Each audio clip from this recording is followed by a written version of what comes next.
Ей, мендегі сорлы бір туысқандар, тыңдаңдар. Көкке сонша көтеріп ет кеудені, кезінде сырғандар шетке мені. Туыстарым бар менің тура сондай киіп алған ең қалың бетпердені. Ақыл айтқыш шетінен дана бәрі, кішкентай бала көрер мені әлі.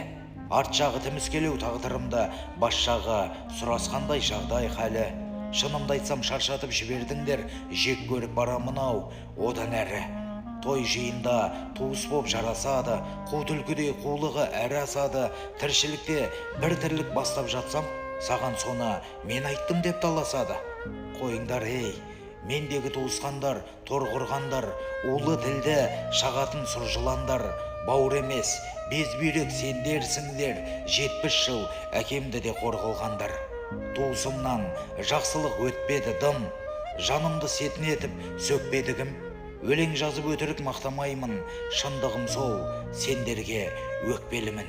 Я, өкпелімін, сендер ақ қу дүниеге тоймадыңдар, көре алмай көтаңдуды қоймадыңдар.